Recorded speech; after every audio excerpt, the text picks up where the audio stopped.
Hello everybody. In my recent video when I was discussing which 4770 to choose and which 4770 to avoid, I didn't recommend it to MSI products because they were missing direct contact for VRM chip cooling, and Gaming Geeks was missing one VRM chip cooling and it was cooled by the air coming through the fins.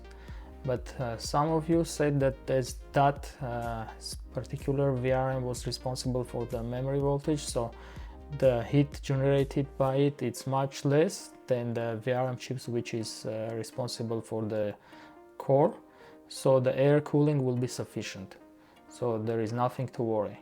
But from my experience, as I used to own 3080 VGA, and the VGA has a good software which shows 5 VRM chips temperatures including one memory VRM chip, I saw that the memory VRM chip was running almost as warm as other chips, even warmer than some of VRM chips which were responsible for the core voltage.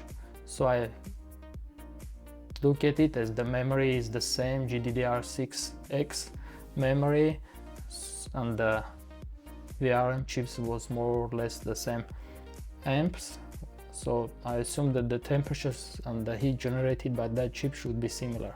But anyways, people were continuing saying that no, it's not the case, you cannot compare it.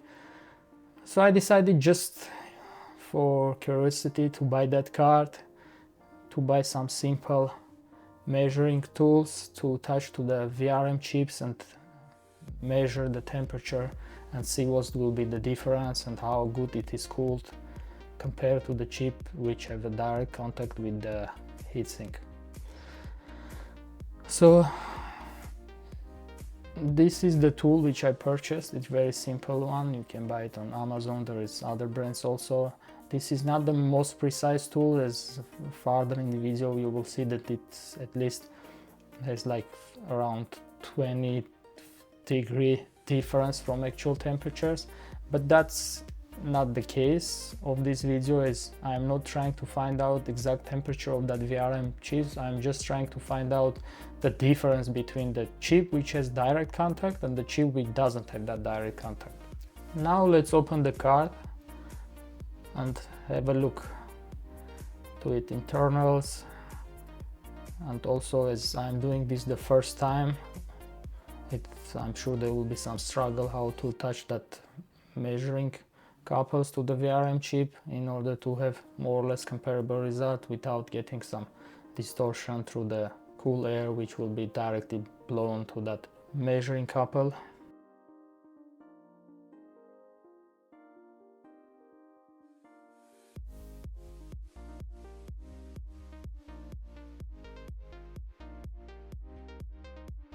Now let's disconnect the fan connectors and see what's under the PCB.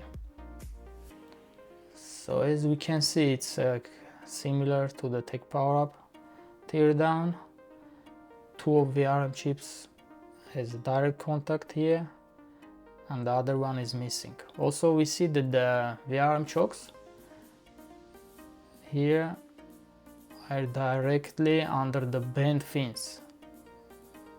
As we can see, the bent fins was, I guess, bent to put some thermal pads there to have a direct contact for the chokes also, but or they forgot to do it, which we also can see in the Tech PowerUp. So if it was only in one case, maybe I can assume that the employee in the factory forget to put it, but as their card doesn't have that thermal pads, my card doesn't have, so I guess they changed their assembly manual and decided not to put thermal pads there, which is a odd solution because fins was bent and no air coming directly to the chokes. And here we can see the same thing, they bent the pins there to put the thermal pad and have a direct contact for other VRM chokes. So in one case they bend the fins, put the thermal pads, and they just have to put two small thermal pads on the other two places in order for have better cooling, but for some reason they decided not to do that and keep that fins bent. They just blocking the air and making it worse. So almost very few air directly coming to that chokes. One of them is responsible for the core GPU core voltage, so it's not a good. At least if they are not going to put any any thermal pads there, they have to unbend that fins. And also we can see that for the VRM we can count, so they have covered all 8 VRM chips with a direct contact to the heatsink. The same goes to the VRM chokes. So memory also has the thermal pads, so rubber pieces to have I guess even distribution. But that one VRM chip and VRM choke is missing direct contact, and the other 2 VRM chokes, they just have blocked air. Also here we can see that the VRM chip and choke coming to this place, if you will put, so if it was a little bit higher to that metal plate, maybe you will be able to put some thermal pads there and have some contact. But it's lying directly to this portion.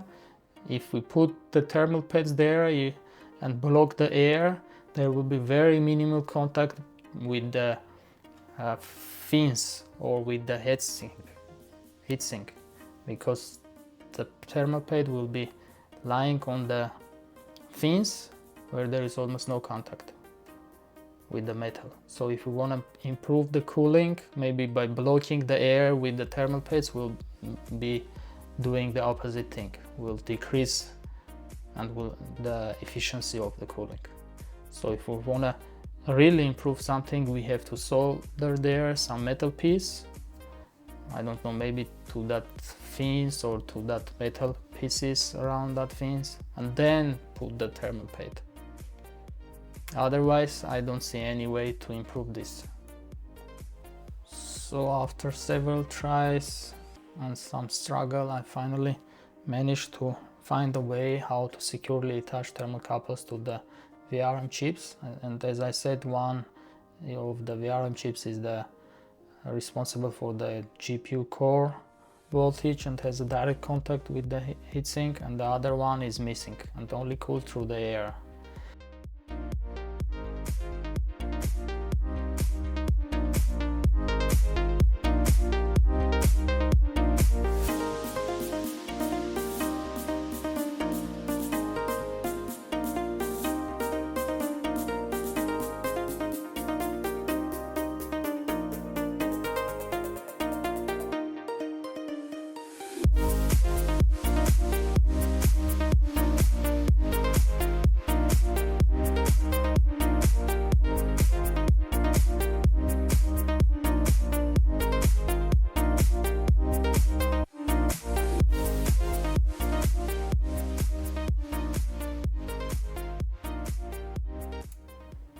Now let's turn on the measuring device and see what will be difference in the temperatures between these two measuring points. As in either world they should be similar because the card was off. The only heat was generated from my fingers when I was touching it installing. So here we can see that they are almost same. So we can fix that the difference is 0.7 degree in Celsius, and the T2 is the VRM chip which is responsible for the memory and doesn't have a direct contact, and it's visible because the other one, which I can assume as it has a direct contact to the thermal pads, and that thermal pads passing some heat to the radiator, and radiator is, I assume, is cooler than the air in the area when this card was teared down. That's why the temperature is a little bit lower on the VRM chip which has direct contact. And this is, as I said, I'm just putting the small portion of the video of testing in Formark, my 3080 VGA. Here you can see the Power 4 is the memory VRM chip, which is powering GDDR6X, the same memory as it's installed in the 4070, and that temperature is 70 degrees. It's higher than other Power 1, Power 2 and Power 5, and only Power 3 is higher than the Power 4, which all these Power 1, Power 2, Power 3 and Power 5 are VRM chips responsible for the GPU core. Find out that the VRM chips for that card, and which was tested, and for this 47 is the same ones. So, and the only difference that in that card, as it's a 10 gigabyte card, it used 10 memory chips. So if we divided the 10 memory chips to the VRM, which is 3 in that EVGA card, it's coming 3.33. So per one VRM chip coming 3.33 memory chip, which it supplies. So if we do the same math for this 4070, it has 6 chips and 2 VRM chips, 6 memory chips and 2 VRM. So if we divide the same here, so each VRM chip supplies 3 memory chips. So one chip supplies 3 in the MSI, and in EVGA one chip supplies 3.3. So load in EVGA card a little bit higher, like 30% higher compared to 4070. That's the only difference. So we can assume that that could result in the temperature difference a little bit. So if in that card it's 70, it was running 70, and that card has a direct contact with all VRM chips, this card should run maybe around like 65, something like that, if it has a direct contact. Instantly run some mining and put the load, the maximum possible load, both on the GPU core and the memory. And to do that, I run the algorithm, which is mining Ethereum Classic, which is heavy on the memory, and some coins, which is heavy on the GPU core, and see what will be the difference. As we already can see, the difference is reaching like 7-8 degrees, which wasn't the case when we were gaming, because the gaming was like only for 7 minutes, and the air need to be warmed up in the case, and only after like maybe 1 hour, 2 hours, when that's the real case scenarios, when people not gaming for 7 minutes, that difference will be much bigger. So we're just running the mining. I was testing different algorithms to see which will load and make the card consume the highest power.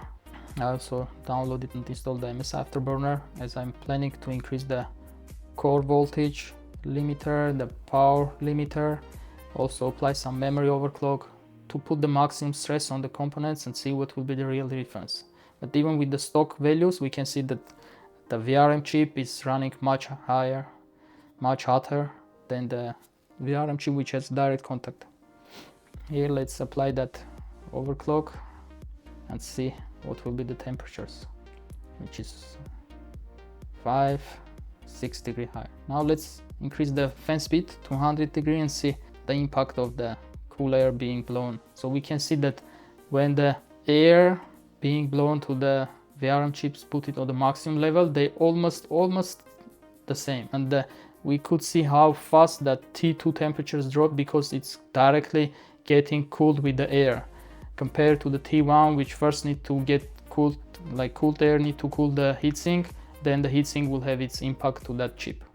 So now let's move the slider back and put the auto and see again how the temperature is increasing, and we saw how fast that T2 increased, because when air is missing, temperature jumping instantly. And now let's simulate when the card sees that its temperature for the core within its BIOS level, like it was programmed in the factory, and it's not increasing the fan speed, because it's adjusting the fan curve based on the GPU core temperature, not like the VRM chip. And that's one of the cases when I don't recommend this card, because you will be playing like 2, 3, 4 hours, and if you have a good case with the good airflow and your temperature for the core will be lower, your fan will not spinning that fast, and the air will not be blown that much to that particular one chip. So that temperature difference will be even higher. So in this case, we can see that running on 30% of fan speed, it's the difference is already like 4 degrees of Celsius. And when you continue to play and the air in your case will get higher, warmer, that difference will increase even more. So it's not like that chip is running cooler. If in real life these temperatures at least 10 to 15 degrees higher, it's coming that the temperatures for the memory will be like around 72, 71. And this is to show you that T2 is responsible for the memory. I will unplug the T2 and you will see that the number will disappear. So now after mining like several minutes, it's 57. Now we are taking off the T2.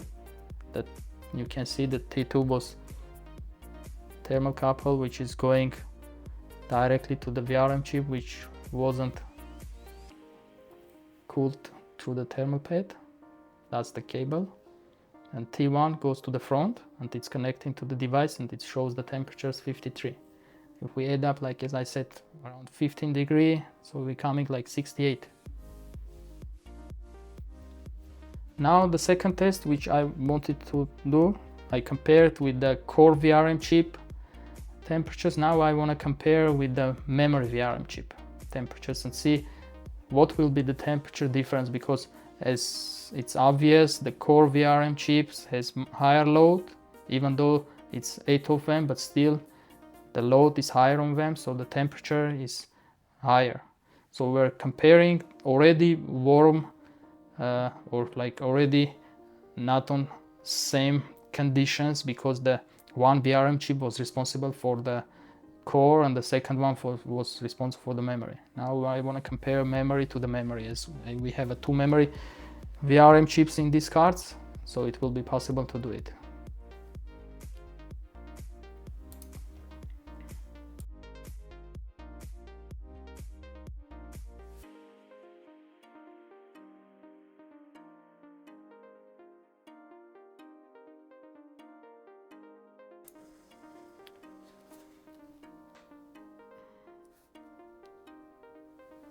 So this is the Eager Labs. Here we can see that it shows which VRM chips are responsible for the memory.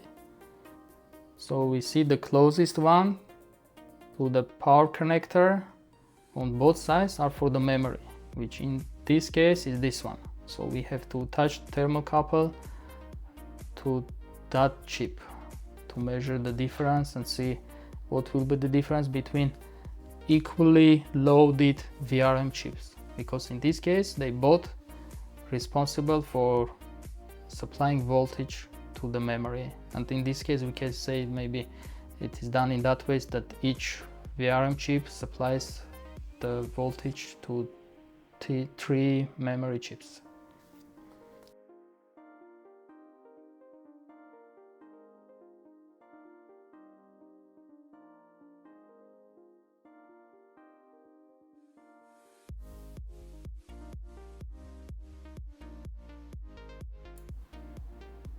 Now again let's run mining application and see what will be the difference. So we already see that we have a difference like 5 degrees just idling in Windows. So running the mining, we're getting like 6 degree difference, with again increasing the core voltage, the power limit, leaving the fan on 30%. So we can see the difference climbing to almost 10 degrees. So soon will be 10 degrees just running maybe 1-2 minutes. So which again showing that yes, the temperatures are not that critical. It's not reaching like 100 plus, but it's 10 degree difference. So what is the outcome of this testing? So at least the measuring device is not measuring the real values, because it's not designed to do that with that, at least for that type of VRM chips. Maybe it can measure the water temperature precisely, but as it has a round ball at the head, I guess it's not getting the real figures, which I can assume based on my previous like cards which I has, like the same 3080 which use the same VRM chips, they're reaching like 70 degrees, so it's like around 15 degrees difference. So if we add up that 15 degrees to that 53 which was recorded in the gaming, it's coming like 68, which is more or less look like a real temperature when compared to the 53, which I don't think is that the case. But anyway, it's not the main task of this to find out the real temperatures, just to find the difference. And when I stressed the both components on 100% and was reaching around like 220 watts of load, we saw the biggest difference.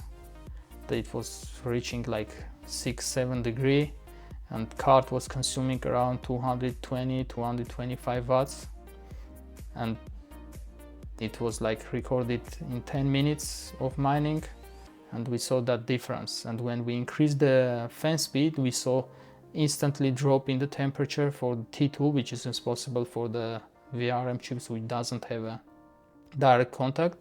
And when we increased the fan speed, we saw again instantly increase the temperature, which is the second point. So when you are gaming, your fan curve, which is written in the BIOS, it regulates the fan speed based on the core temperature, not the VRM temperature. So if it will see that the core temperature is low, if for some cases when you have a good airflow in your case, it will keep that fan speed on the like lower percentage level, like maybe 35, maximum 40. So which will increase the difference between the VRM chips which doesn't have a direct contact and the VRM chip which has direct contact. And we saw that we were comparing the VRM chips for the core and with the memory and getting 6-7 degree difference. So in second test, when I was comparing the VRM chips both responsible for the memory, that difference in like couple minutes already reached 10 degree. And I can say that if I continue testing it for longer period, 10-20 minutes, like 1 hour, 2 hours, both the difference will be higher and the temperature values will be higher. So I can again say, if these cards currently cost $650, same Asus stuff, I just checked at May 29, it was in Newegg under promotion, it was selling $635, and that Asus stuff has all VRM chips directly connected to the heatsink. I don't see any meaning of why you have to risk with your investment and buy this card. Yes, it's not like the difference is 20 degree or 30 degree, but still like 10 degree or like 15 degree it can reach to that point. It's still running hotter than the other components in your card. It's not like it's the same temperature, you know, there is nothing to worry. It's still running hotter. And in the long run, maybe in 4 years, 5 years, not everybody like upgrading their cards every year. That chip can fail because of that difference in like 10-15 degrees and scenario where you will be using that card, like maybe your case doesn't have that good airflow and the heat being generated by the card will be transferred through the air to the fans to that VRM chip and will heat it up even more. So it's up to you, but again, if it was cheaper by $50, I would say maybe you can take a risk, but it's not cheap. It's more like, in this case, it's $15 more. I don't see any point. So as I said, if this video will get enough views, enough likes, I can try and buy the Ventus X3 and see if I can fix that card. If it will be possible to apply some thermal pads or it will be the same story.